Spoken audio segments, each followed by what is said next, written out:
Sir काल माझगावमध्ये एक प्रकार घडला. गणपती खरं तर आगमनावेळी काही सोसायट्यांमधनं अंडी फेकण्यात आली आगमनाच्या दरम्यान. त्यावेळेस पूर्ण तणावपूर्ण वातावरण होतं माझगावमध्ये.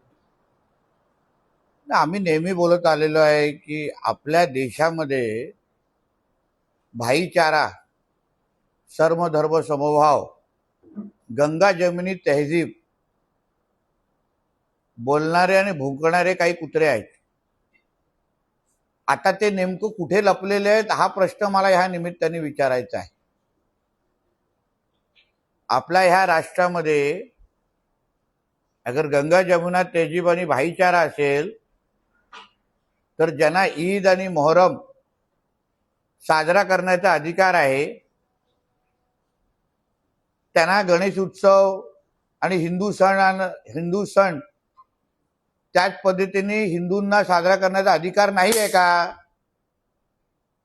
मी आपल्यासारख्या पत्रकार बांधवांना विचारेन की कुठलाही ईद मोहरम च्या सणांच्या वेळी एक अशी घटना कोणीही दाखवावी किंवा आपण लोकांनी कुठला रिपोर्ट केला असेल त्या ईद मोहरम आणि ह्यांच्या कुठल्याही सणांच्या काळात कुठल्या हिंदूंनी त्यांच्यावर चपला मारली, त्याच्यावर अंडी मारली, त्याच्यावर दगड मारली, अशी एक घटना दाखवावी. कुठलीच भेटणार नाही. मग नेमका अगर गणेश उत्सवाची अगर मिरवणूक निघत असेल मग ह्याला अंडी मारण्याची का विचार डोक्यात येतात? मग अशा ह्या जिहाद्यांना ही घाण आम्ही मुंबईमध्ये नेमकं का ठेवायची? तुम्हाला आमच्याच देशामध्ये राहून आमचेच अगर हिंदू सण अगर तुम्हाला साजरा सहन होत नसतील, ज्या देशामध्ये 90% हिंदू राहतात त्या हिंदू राष्ट्रामध्ये राहूनच तुम्ही हिंदू सणांवर, आमच्या गणेश उत्सवाच्या मिरवणुकींवर तुम्ही दगडा मारत असतील, अंडी मारत असाल तर पोलीस आपली कारवाई नक्की करेल आणि केली पण आहे. रात्री सगळ्या केसेस घेतलेल्या आहेत.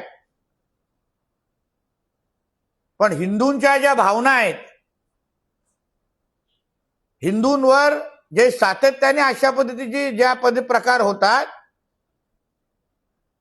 मग असे जे काही जिहादी ज्या बिळामध्ये लपलेले आहेत त्यांना काय आम्ही सोडणार नाही. आम्हाला अशा पद्धतीचे प्रकार आमच्या हिंदुत्ववादी विचाराचं सरकार असताना आम्ही सहन करणार नाही. केस दाखल झालेले आहेत, पोलिसांनी योग्य का हाताळलं. पण अगर अशा पद्धतीच्या अंडी फेकण्याचे प्रकार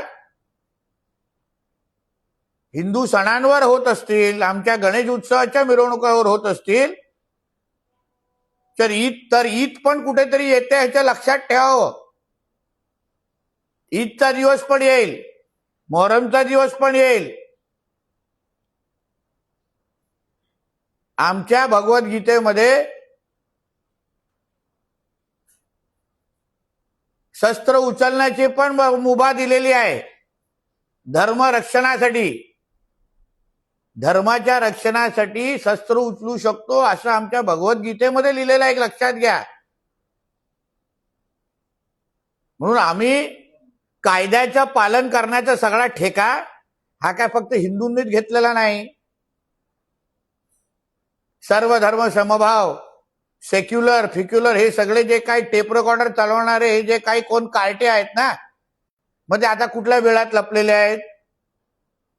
आणि म्हणून अशा पद्धतीच्या हिंदू समाजाकडे वाकड्या नजरेने पगडणारे हे जे जिहादी आहेत, जे त्या बिल्डिंग मध्ये लपलेले आहेत, आमच्याकडे नावं आलेली आहेत. आता पुढे बघा कसे कार्यक्रम होतात. परंतु या सगळ्या प्रकरणामध्ये मुंबई पोलिसांनी काही गुन्हा नोंद केलेला आहे का? मुंबई पोलिसांशी तुमचं काही फोनवरतून बोलणं झालंय का? आणि ज्यांनी कोणी अंडी फेकली आहे त्यांना पोलिसांनी ताब्यात घेऊन त्यांच्यावरती गुन्हा दाखल केला? पोलिसांनी काल रात्रीच गुन्हे दाखल केलेले आहेत संबंधितांवर. ते लोकही आयडेंटिफाय झालेले आहेत. कितीही अंडी फेकल्यानंतर हेच तर ह्यांच्या धर्मामध्ये आहे ना, छातीवर किंवा समोर येऊन लढणार नाहीत, लपून अंडी मारणार, लपून चपलं मारणार. ह्यालाच काय आपण इस्लाम धर्म म्हणतो का?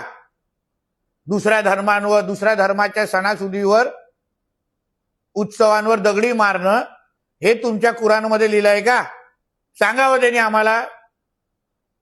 मग आम्ही जे बोलतोय त्याच्यामध्ये चूक काय?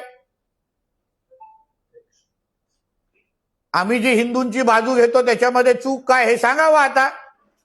आम्ही कुठल्याही ईदच्या मिरवणुकीवर, सणांवर काही केलेलं नाही. तुम्हाला कधीच कुठल्या सणासुदीला साजरा करण्यामध्ये आम्ही हस्तक्षेप केला नाही. आणि म्हणून ही पोलिसांचा कारवाई केलेली आहे. पण आम्हीही यांच्यावर फार बारीक लक्ष ठेवून आहोत. पोलिसांची कारवाई होईलच, पण तुम्ही आमच्या रेडारवर आलेला आहात हे लक्षात ठेवा. कायदा सुव्यवस्था या निमित्ताने बिघडताना पाहायला मिळते. अंडी फेकल्याचा प्रकार हा गंभीरच आहे. या सगळ्या संदर्भाची मुख्यमंत्र्यांना तुम्ही काही कल्पना बघा, आदरणीय मुख्यमंत्री या सगळ्या गोष्टीवर फार बारीक लक्ष ठेवून आहेत. शेवटी मी सांगितलेलं आहे वारंवार, आपल्या राज्याला एक कडवट हिंदुत्ववादी म्हणून, एक मुख्यमंत्री म्हणून देवेंद्र फडणवीस जी तिथे बसलेले आहेत. हिंदूंवर कुठल्याही पद्धतीचा अन्याय हा सहन केला जाणार नाही. हे सरकार हिंदूंनी निवडून आणलेलं आहे. हिंदूंच्या रक्षणासाठी आमचं सरकार आहे.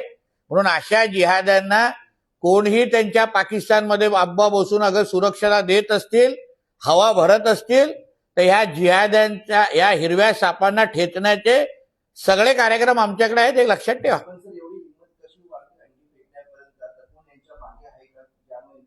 जे मागे आहेत, पुढे आहेत, खालती आहेत, वरती आहेत, त्या सगळ्यांपर्यंत आम्ही पोहोचू. यांचे कोण कोण पाकिस्तानमध्ये बसलेले अब्बा आहे जे ह्यांना हवा भरतात, ह्यांना जिहाद शिकवतात. आता तुम्हाला पाकिस्तानमध्ये बसून तुम्ही कधी कुठल्या ईदच्या मिरवणुकीवर तुम्ही अंड्या मारण्याची हिंमत कराल का? जिवंत कापून टाकतील तुम्हाला. बघा बांगलादेशमध्ये काय चाललंय. बांगलादेशमध्ये राजरोस पद्धतीने हिंदूंना मारण्याचा कार्यक्रम चालू आहे. कालच 4 हिंदूंना मारलंय. मग काही इस्लामिक राष्ट्रामध्ये असं करण्याची हिंमत कोण करणार नाही? ही सगळी नाटकं मग आमच्या हिंदू राष्ट्रामध्ये आम्ही सहन करायची, जिथे आमच्या हिंदू सणांच्या वेळीच तुम्हाला अंडी मारायची आहे. मग तुमच्या ईदच्या मिरवणुकीमध्ये कुठे अंडी पडली तर, तिथे डोकी फुटली तर मग सुरू कोणी केलं? मग उद्या आमच्या हिंदू समाज ज्यांनी त्याच्यावर तिसरा डोळा उघडला तर? म्हणून ही घटना लक्षात ठेवायची. सुरुवात कोणी केली? आमच्या राज्यामध्ये कायदा आणि सुव्यवस्था आहे.